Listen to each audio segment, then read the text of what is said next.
Hola, hola, muy buenas noches. Sean bienvenidos y bienvenidas. Estamos en vivo a través de Facebook en Neurodeporte. Gracias por estar acá. En este momento hemos hecho esta transmisión para poder compartir una introducción de lo que va a ser esta formación en neurodesarrollo y deporte infantil a cargo del profesor Emilio Mazabeu.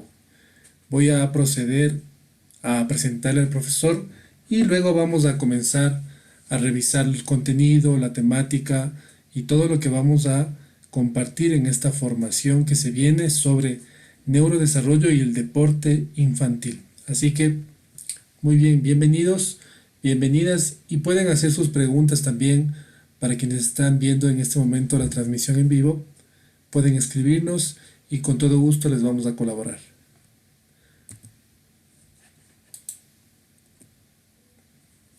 Me permito presentarle al profesor Emilio Mazabeu, profesor de Argentina, es profesor nacional de educación física, es kinesiólogo egresado de la Universidad de Buenos Aires, es profesor titular de la Universidad Nacional de JC Paz, también es profesor de maestría de la Universidad de Lomas de Zamora, profesor de la licenciatura de Villa María, Córdoba y capacitador también en cursos en Latinoamérica y Europa. El profesor Emilio será quien imparta esta formación que iniciamos el 6 de junio, así que pues bienvenidos, vamos a darle la bienvenida al profesor. Profesor, ¿cómo se encuentra usted el día de hoy? ¿Está por acá?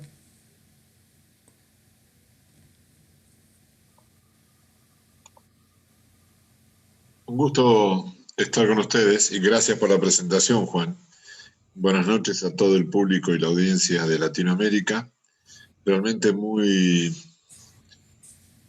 a gusto con esta posibilidad de intercambiar con Neurodeporte, que nos conocimos casualmente el año pasado en un gran evento a nivel internacional y al tener esa empatía y compatibilidad con Juan Giacome, propusimos para este ciclo 2021 como una de las propuestas el neurodesarrollo y el deporte infantil. Así es, profe, sea bienvenido y muchas gracias por estar acá. Entonces vamos a comenzar explicando un poco cada módulo, qué contenidos tiene y si tienen alguna pregunta con el profesor, pues pueden hacerlo en este momento. Bueno, el módulo uno, bueno, este curso tiene cuatro módulos. El primero es la organización neurológica, luego vamos a ver el módulo 2 sobre desarrollo psicomotriz, luego vendrá el módulo 3 sobre emociones y aprendizaje y el último módulo, número 4, el profesor compartirá sobre epigenética, educación y deporte. Empezamos por el contenido del módulo uno, que trata sobre la organización neurológica. Entonces tenemos algunos temas como cambios en en el encéfalo, evolución del pensamiento, hemisferios cerebrales, lateralidad, niño zurdo, teorías sobre la preferencia manual, maduración de la corteza prefrontal y evolución de la atención, evolución filogenética y desarrollo ontogenético de la función cognitiva. ¿Qué nos puede comentar, profe, un poco para tener una idea más clara de todo este contenido del módulo uno? Sí, esto llevado al campo de la aplicación directa en la educación física, porque indudablemente la temática puede estar abordada en otras orientaciones, pero nosotros extraemos, cuando decimos cambio del encéfalo y evolución del pensamiento, todos los avances de la neurociencia basados en la teoría fundamentalmente de Jean Piaget y de Erickson, que son dos teorías del desarrollo que más de un aspecto han relacionado con la epigénesis, es decir, cómo el medio interacciona en el desarrollo del genoma, y podemos hablar de grandes estudios y experiencias. Para un modo de ejemplo, dos gemelos idénticos en muy pocas horas tienen conexiones cerebrales diferentes. Es decir, tenemos que entender que el genoma fue básicamente el que manejaba un rol protagónico sobre el destino del ser humano. Y hoy se habla de que el medio es el que más interacciona con ese genoma. Esto se logra por cambios del encéfalo, que en términos de neurociencia estaríamos hablando de la neuroplasticidad, y en esa neuroplasticidad y dinámica del cerebro, las teorías de la evolución del pensamiento hoy se pueden fundamentar a la luz de la neurociencia sobre cosas que se hablaron hace 70 y 80 años atrás. Entonces vamos a ver esos procesos de evolución a través de lo psicocognitivo de Piaget y entender hoy qué demostraciones tenemos por los avances en los últimos 30 años de lo que es pensamiento, aprendizaje, neurodidáctica, que nos dan muchos aportes para poder encaminar nuestras tareas didácticas diarias. El hemisferio cerebral también es un tema que se calculaba que el hemisferio cerebral izquierdo era el cognitivo y el derecho al artístico. Sin embargo, hoy se conoce a la luz de lo que el cuerpo calloso interacciona con los dos hemisferios.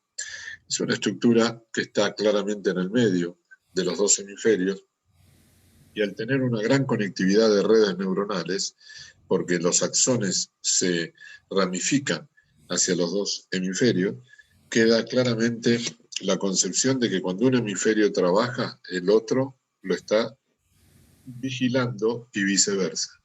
Ya no es uno u otro, están los dos en una acción dinámica. Actuación por un lado y por otro lado, vigilia. Y por algo en relación a esto sale la lateralidad, que indudablemente las preferencias manuales no son las únicas alternativas de la observación de la lateralidad. Lateralidad tiene que ver con dominancia de la vista, dominancia de las manos y dominancia de los miembros inferiores. Por supuesto, la que más dudas nos trae son las manuales. Por eso en los test de Piaget y Head se han tomado siempre 10 pruebas como para determinar cuando 6 o 7 son de preferencia una mano, dominancia manual derecha, porque mucha gente juega al tenis con la derecha, escribe con la izquierda y corta al revés. Entonces las manos no tienen la definición que una mano es derecha para todas las praxias motoras.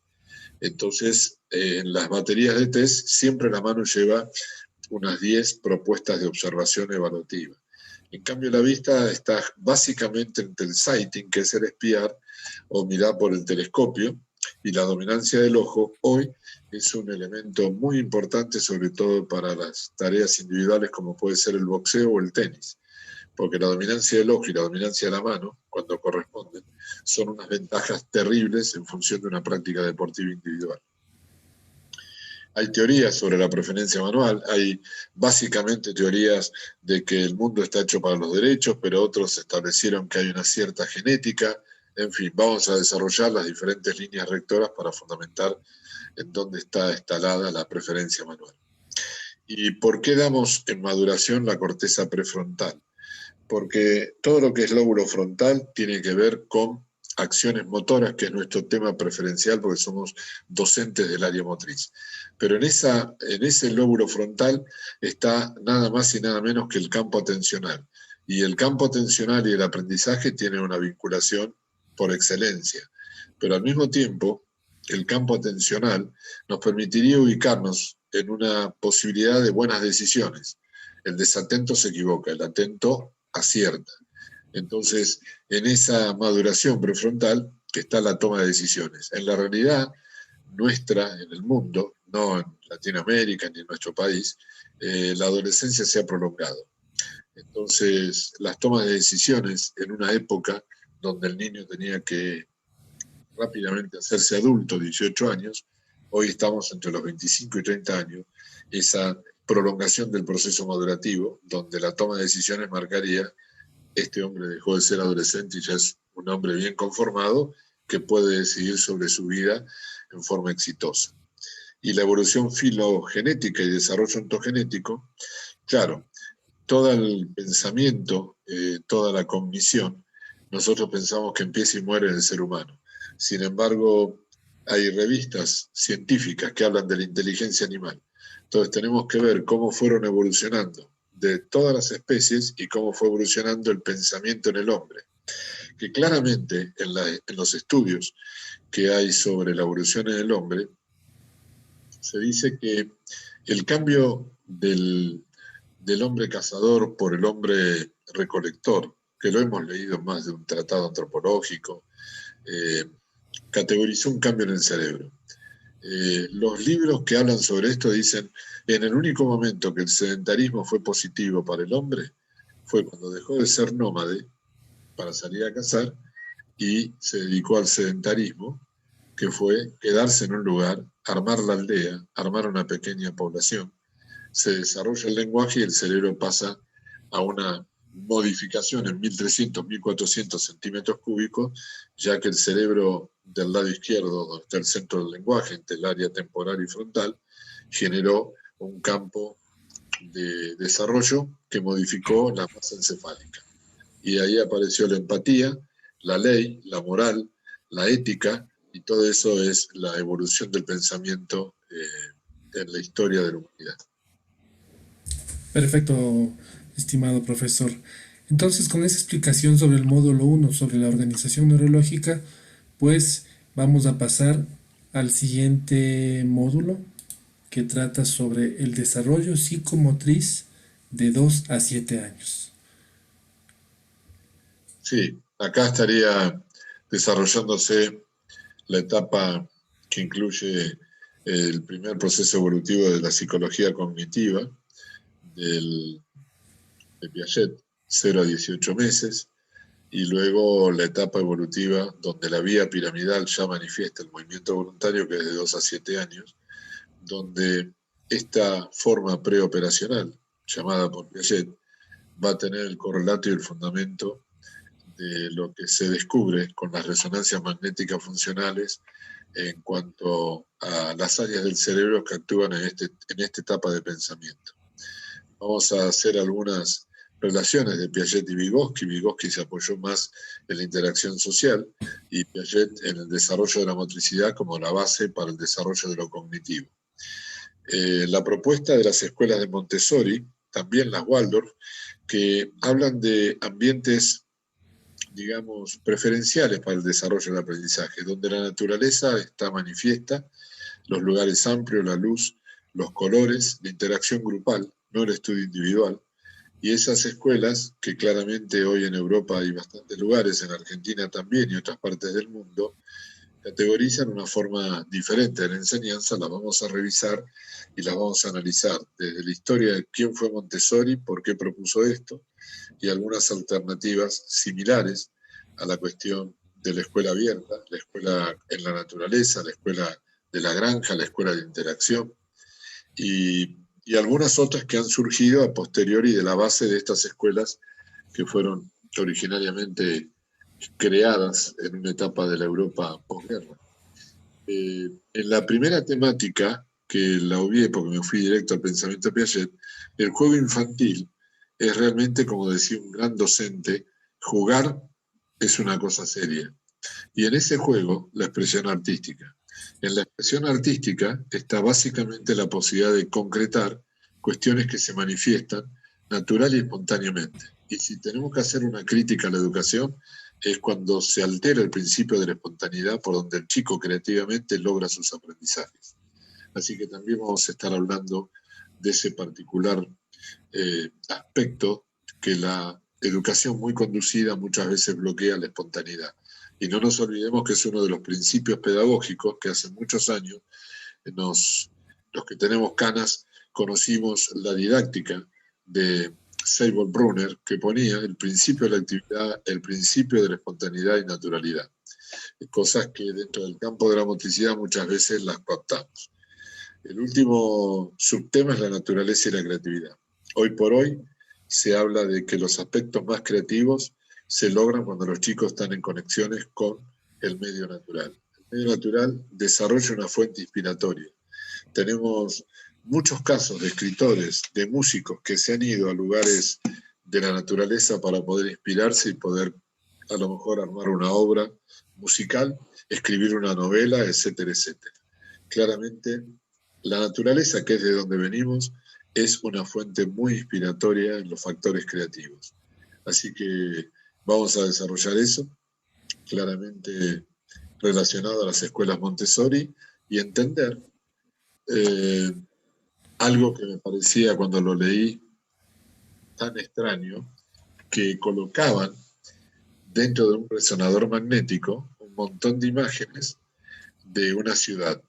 Edificios altos, ruido de autos, bocinas, coches, el murmullo de la ciudad.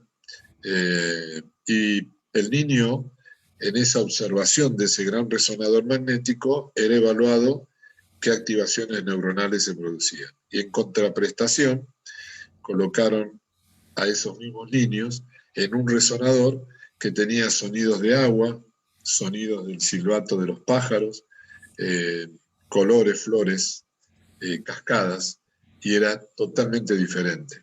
Hay un área llamado accumbens, que es el área de la recompensa, que es el área donde se activa el placer, y era tan diferente la exposición de ese cerebro a la estructura de la sociedad, de la ciudad, la sociedad en la ciudad, o la sociedad en el medio natural, en las zonas alejadas, donde la naturaleza, como puede ser nuestro Bariloche, como puede ser, qué sé yo, los lagos, las montañas, las sierras que cada uno tiene en su país, y generalmente genera otro ciudadano.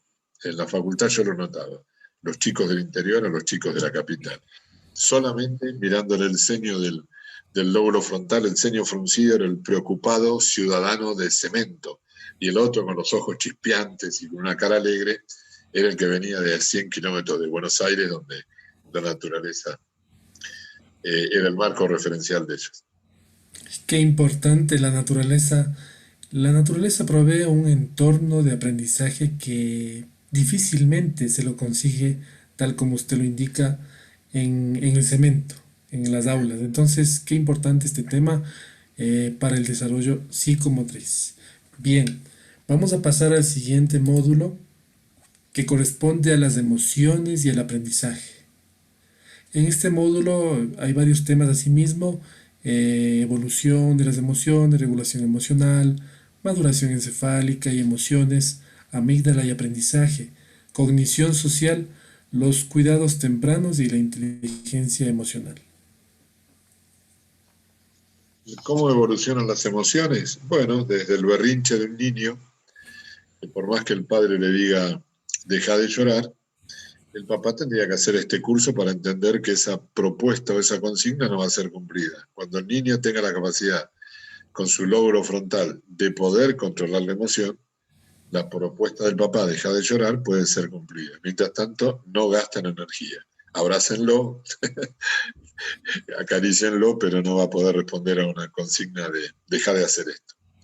Esa evolución de las emociones a veces está inhibida en algunos niños, y me refiero al maltrato infantil. Y eso tiene que ver con la imposibilidad, cuando un chico evoluciona su proceso de desarrollo en un ambiente hostil, de gritos, de poco abrazo, altera la regulación emocional. Cuando un chico está sometido al estrés de un maltrato, libera cortisol. El cortisol es una hormona que se libera por las suprarrenales para preparar el organismo frente a una situación apremiante. Pero debe ser en la vida de nosotros momentos excepcionales. Si un niño vive con un maltrato, esa activación del cortisol va a estar desregulado y ese chiquito puede que no sienta ni tristeza ni alegría y que no tenga ningún cambio ante una situación emocionante que a cualquier otro chico lo hubiera desesperado, porque está con la imposibilidad de tener un sensor, como puede ser el de la termorregulación, un sensor ante las emociones. Se tildó, fue tan maltratado que se desregula el sistema de liberación de los corticoides, del cortisol específicamente. Y ese niño no aprende a hablar. Cuando quiere comunicarse con el amiguito, le pega en la cabeza o le tira el pelo, porque fue lo que vivió como conducta de comunicación. Esa maduración encefálica y las emociones nos traen una mala noticia para los que somos papás de jóvenes adolescentes. El cerebro madura de atrás para adelante. Atrás está lo emocional y adelante está el raciocinio, la ética y lo que debe ser. Pero cuando invade las emociones sin que esté el lóbulo frontal maduro, indudablemente tenemos un desajuste que nos lleva a la estadística que la mayor cantidad de accidentes de manejo de auto con alcoholemia en sangre es un promedio de chicos de 18, 20 a 25 años. En el marco de la teoría, un niño diría, no hay que manejar cuando uno toma alcohol. Eso es la teoría. Cuando la emoción te invade, la teoría, la lógica, el pensamiento, no tiene freno. Es decir, la emoción no tiene freno, por más que la lógica del lenguaje lo diga. Y pasa lo que pasa acá y en el mundo. Esa estructura emocional tiene un área en el cerebro llamada amígdala, que recibe el temor y el miedo, y que gracias a que tenemos esa estructura amigdalina, podemos entender que no nos tenemos que meter sobre diferentes lugares porque son los que generarían peligro.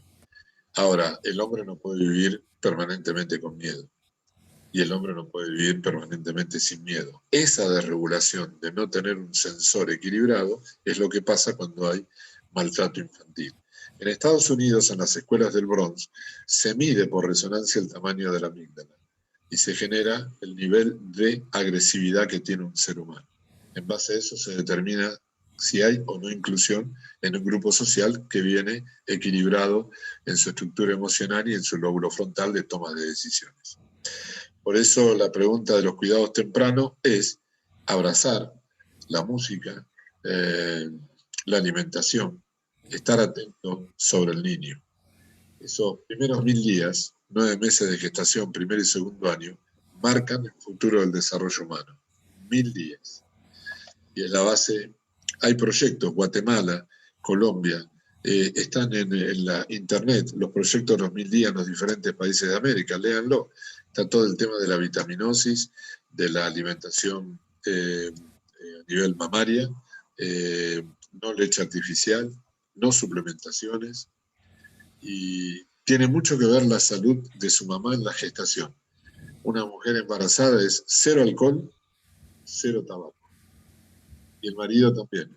No alcohol, pero sí tabaco, porque está el fumador pasivo. Y eso es muy importante para que se produzca una buena conexión. Escuchen, 250.000 neuronas por minuto a partir del 4º mes de vida intrauterina. 250.000 neuronas por minuto. Miren la neoformación del cerebro en los procesos de gestación. El alcohol sería inhibidor en parte de esos procesos. Esa conexión social tiene que ver con la buena forma de comunicación entre el padre, la madre, el hogar, la escuela, que generaría parte de esos cuidados tempranos. Y bueno, si queremos tener las categorías de las inteligencias, ¿quién no conoce el libro de Daniel Kahneman? Que claramente hay una inteligencia social, una inteligencia motora, un Messi, un Maradona, un Valderrama, hay una inteligencia cognitiva en función de la matemática o la lengua, el que nació para escribir o el que nació para hacer cálculos.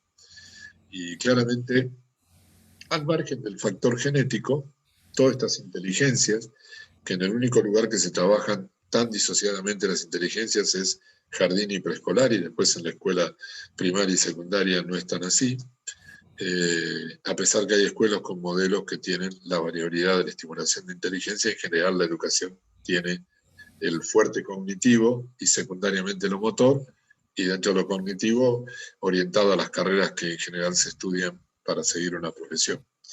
Pero es un buen ejemplo lo que hace Japón, que en las edades de 8 y 9 años tienen profesores para el desarrollo emocional. Y básicamente ayuda mucho y economizas dinero porque no tenés tanta terapia cuando sos adulto, tenés que pagar al psicólogo. Excelente, profe. Y bueno, importantísimo el tema de las emociones. Hay unos estudios importantes que, por ejemplo, hablan sobre lo que usted tomó en cuenta, la leche materna. Un estudio que salió el año pasado, no recuerdo en este momento el autor, pero seguramente les compartiremos, que habla que mientras más leche materna pues tomen los bebés, hay posibilidades de mejor desarrollo de la coordinación motora gruesa.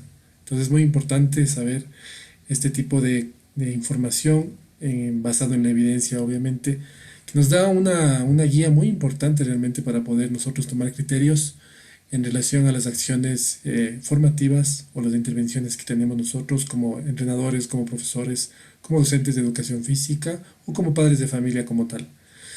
Bien, voy a pasar al siguiente módulo, que es el módulo 4 sobre la epigenética, la educación y el deporte.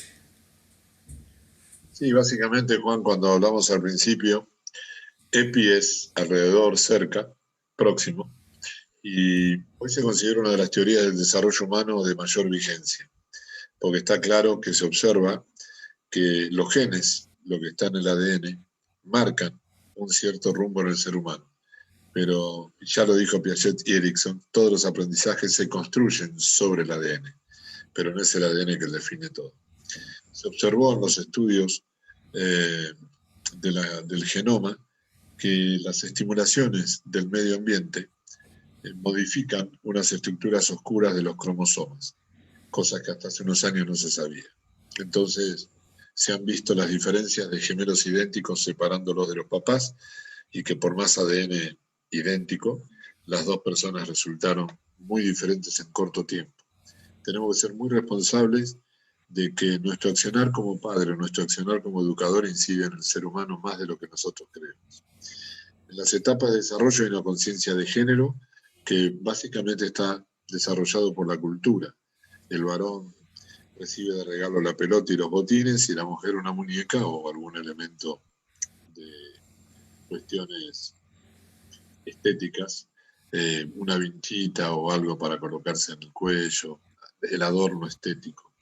Y al margen de lo cultural, hay sensaciones que se manifiestan, que está determinado por la estructura genética, el XX, el XY, a pesar de que las manifestaciones de género en las sociedades actuales tienen una diversidad de concepciones.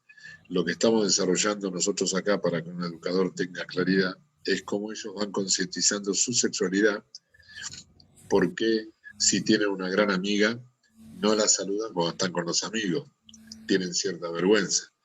¿Por qué las escuelas hasta hace unos años eran escuela de varones y de mujeres? Ahora se puede hacer la mixtura, pero cuando van al recreo, en general están los varones y la mujer, y cuando uno llega a una cierta adultez y hace un asado en la casa, una comida con amigos, la mujer está en un extremo de la mesa y los varones en otro. O sea, es medio difícil esto, pero es importante que nosotros docentes tengamos cómo se van estructurando esas conciencias en la etapa infantil, desde los 2 años, no hay que estar mucho tiempo. Y ya los chiquitos van percibiendo y vivenciando ciertas cuestiones que se diferencian. Cuando dicen señor o cuando dicen señor, desde muy temprana edad, ya están entendiendo el género diferente. Y cuando se paran en las vidrieras, que mira una nena y que mira un varón, y esas son cosas naturales, espontáneas, pero van dando la conciencia de esa diferencia. Esa teoría epigenética hoy también genera algunas patologías, como la incidencia del medio. Básicamente ustedes saben que la obesidad no tiene contagio, pero tiene un crecimiento que es epidémico, porque es lo que más ha crecido en los últimos años. Y eso tiene que ver con incidencia de en qué hogar cae un niño. Hay un gran porcentaje de posibilidades de obesidad en un chico cuando los papás son obesos.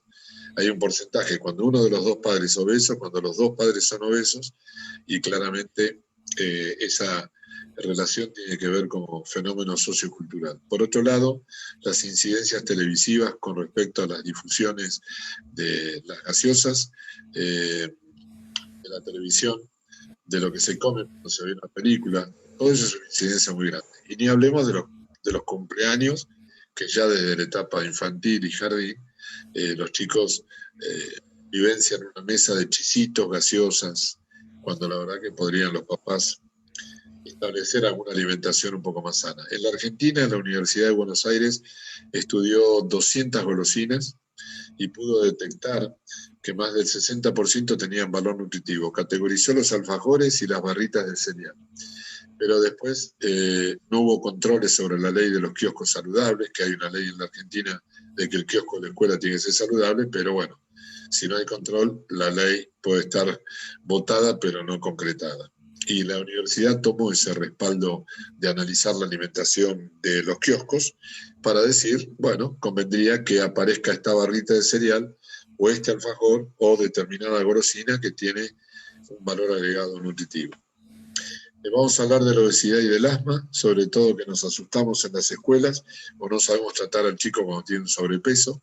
Y básicamente estas dos patologías generan una baja de autoestima el chiquito obeso porque no tiene muchos amigos, el chiquito obeso porque no lo llaman para integrar un grupo de estudio, y el asma por las limitaciones que si el chico se agita se siente en una gran dificultad respiratoria y por ende se debilita su personalidad, a pesar de que hoy hay grandes fármacos con respecto a los 50 años atrás que permiten que el asma sea, y les voy a decir algo, hay un 25% de deportistas olímpicos que empezaron el deporte por tener asma. El famoso caso de Johnny Weissmuller, el primer Tarzán que lanzó Hollywood, era un campeón mundial de natación. Y la historia de él fue que empezó natación por la problemática respiratoria que es el asma. Deporte infantil, deporte para la educación. ¿Qué es deporte infantil? ¿Qué es mini deporte? ¿Qué es una escuela de deporte? Bueno, si abro este dilema para que charlemos, creo que vamos a estar, no sé, 2 meses con Giacomo y con todos ustedes en la televisión, en la cámara, porque deporte infantil, mini deporte, hay unas mezclas en general en el mundo que es terrible. Y no se llevan de acuerdo las federaciones para poder hacer una propuesta de que una escuela es una etapa previa a la competencia. No es que el chico que está en mini va a la escuela es una etapa previa para la competencia. Aprendo y después juego. Está muy superpuesto. Formé parte de equipos interdisciplinarios en el Club Ciudad de Buenos Aires que tenía más de 20 deportes. Teníamos que hacer las orientaciones deportivas, no solamente por el somatotipo, sino por el concepto de la habilidad motora y de la habilidad integrada a la antropometría. Normalmente a un chico alto se le dice que quiere hacer básquet. Bueno, está la habilidad motriz, no es solamente altura jugar al básquet. Bueno, hay una estructura somatotípica que es un equilibrio entre el aparato ectomórfico, endomórfico y mesomórfico. Hay una habilidad motora y claramente las dos interaccionan para poder decir orientemos. Pero también hay algo que es, te gusta jugar al básquet, porque el que va a tener que jugar al básquet es el chico. Y a veces por la biología y por algunos aspectos, teorías psicológicas orientadas a entrevistas, nos olvidamos de preguntarle si el niño desearía jugar al básquet. Edades de referencia para el inicio de la práctica deportiva. Bueno, está referido a qué deporte. Si es un deporte de cadena abierta o cadena cerrada, si es un deporte grupal o individual. Lo vamos a desarrollar para ver que hay grandes diferencias. Pero básicamente, si es por el aprendizaje de una técnica, tendríamos que empezar 7, 8 años. Porque la representación mental, que es la acción interiorizada, sería el primer punto de referencia para poder adquirir una mecánica como memoria motora.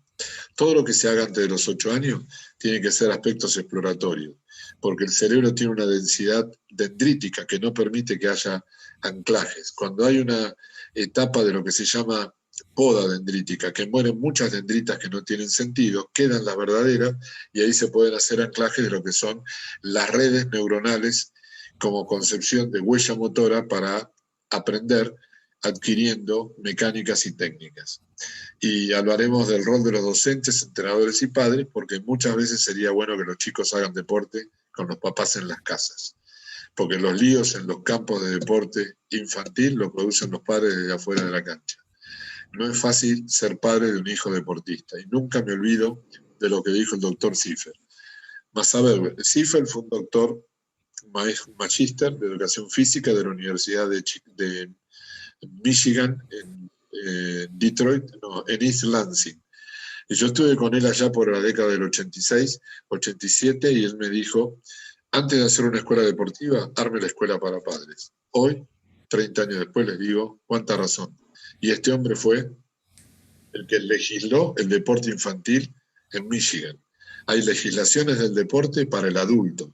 La legislación del deporte infantil es una asignatura pendiente que tendríamos que tener un cónclave de profesores, fisiólogos, pediatras, para poder articular el conocimiento y sacar una propuesta de la ley del deporte infantil. Excelente, profesor. Así es, tema muy importante sobre que abordará el profesor Emilio Macebeu sobre la epigenética, la educación y el deporte. Comentarles que todavía no empezamos este curso porque hay personas que han escrito preguntando si es que ya empezó o no. Inicia este curso, esta formación el 6 de junio. Estos 4 encuentros tenemos el 6 de junio, el 13 de junio, el 19 y el 27. Si desean más información para conocer más detalles de esta formación, pues pueden ingresar al siguiente código QR o en nuestra página neurodeporte.com. Y a propósito, invitarles a que revisen esta charla que tuvimos sobre el rol de los adultos en el deporte infantil, precisamente a cargo del profesor Emilio Mazareu. Yo quisiera preguntarle, profe, ¿qué se pueden llevar en cuanto a conocimientos? Algo muy importante que se puedan llevar las personas que siguen esta formación. Es muy básico, Juan, en todas las estructuras modulares hablé de los aportes de la neurociencia. La educación física empezó en la práctica. En la década del 70 en Argentina, sobre la base de Romero Bress, se armó la teoría. En nuestro país, el profesor Alberto Dalio, Mariano Giraldes y Mario López, con los que hemos viajado en más de una oportunidad por toda Latinoamérica, formamos parte, yo era alumno de ellos, después fui colega y después un gran amigo de los tres, y se formuló la teoría de la educación física sobre las bases de lo que durante muchos años escribió Romero Bress. Y por el año 80, en las cátedras de nuestra formación académica en Argentina, apareció la asignatura Metodología de la Investigación. Entonces, si tuviera que decir qué se va a aprender en este curso, bueno, básicamente yo les voy a hacer un esquema muy rápido, pues ya estoy muy canchero con las estructuras del Zoom, y un docente del siglo XXI tiene que tener una T de teoría para fundamentar la práctica. Sobre la observación de la práctica, esa persona ya está haciendo investigación. Y sobre la base investigativa, modificar la teoría. Cuando yo me formé en educación física, el 90% era práctica. Había algo para leer en las materias, pero la mayoría era de contenidos prácticos. ¿Evolucionó la educación física en nuestro país? Sí. Y en el año 70 arrancó el basamento teórico. Imagínense ustedes si medicina fuera todo práctico y una sola materia fuera la teoría de la medicina. ¿Qué tenemos que tener? Histología, anatomía, fisiología. Bueno, era tan poco lo que había escrito en la educación física que se armó la teoría de la educación física. Y estaba en el último año de la carrera. Entonces, básicamente los alumnos llegaron a entender en el último año todo lo que habían hecho los 3 años previos. Y esto no es tan difícil o tan distinto en Latinoamérica. En Uruguay la teoría la hizo Alberto Langlade. Y claramente en el 80 empieza la investigación, con un agravante que esa materia la dictó gente de la ciencia de la educación.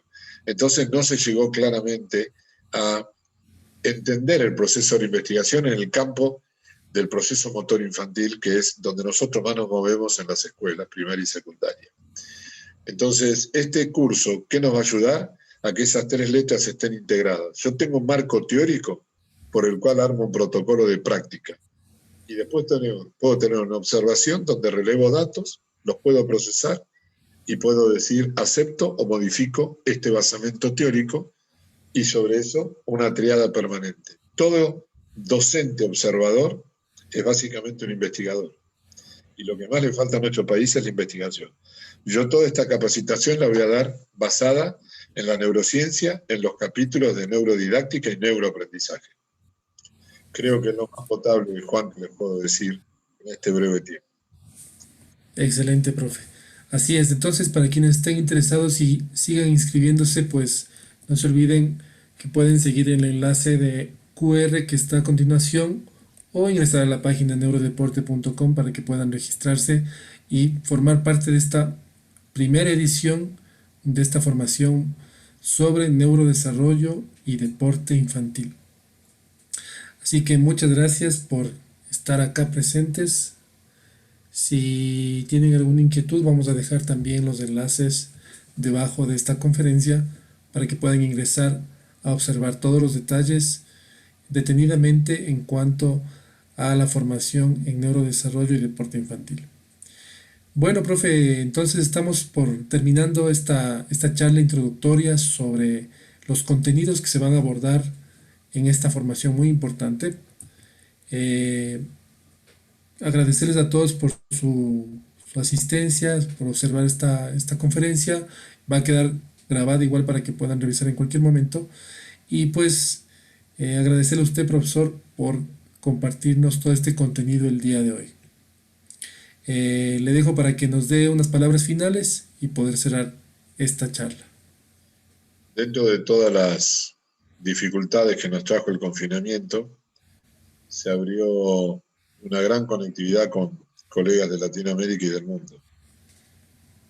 Estamos mucho tiempo en casa y parece mentira, pero así como la naturaleza se purificó por el menor tránsito en las calles de las grandes ciudades, creo que estamos purificando algunas cuestiones de la educación física porque estamos con más tiempo de lectura y de intercambio a través de estas tecnologías. El año pasado, hablar 4 horas frente a una pantalla, creí que me volvía loco y ahora ya casi abrazo la computadora y le siento afectos y digo, hay empatía online. Y así lo conocimos a Juan Giacome y uno se conecta sin estar cerca y logra empatía cuando defiende los mismos valores para la educación, sabiendo que es la base del cambio de la estructura de cualquier país. Así que ojalá que nos podamos encontrar en este nuevo acercamiento con Latinoamérica. Y Juan, te agradezco mucho toda tu organización y tu propuesta en Neurodeporte para difundir esta capacitación. Muchas gracias, estimado profesor, por su intervención y por compartirnos el día de hoy el conocimiento que es muy importante para todos nosotros. Recordarles a todos quienes están observando que iniciamos esta formación el 6 de junio, o sea, prácticamente en casi 2 semanas, semana y media, pero pueden inscribirse incluso hasta esa fecha sin ningún problema. Pueden inscribirnos o visitar la página web www.neurodeporte.com, donde estará toda la información disponible de los detalles de esta formación. Así que les agradecemos a todos por esta participación, por su asistencia y muchas gracias, profesor. Le mandamos un fuerte abrazo desde acá. Gran cariño, Juan. Cuídense, que pase muy bien y a todos ustedes una buena y excelente noche. Gracias, Juan.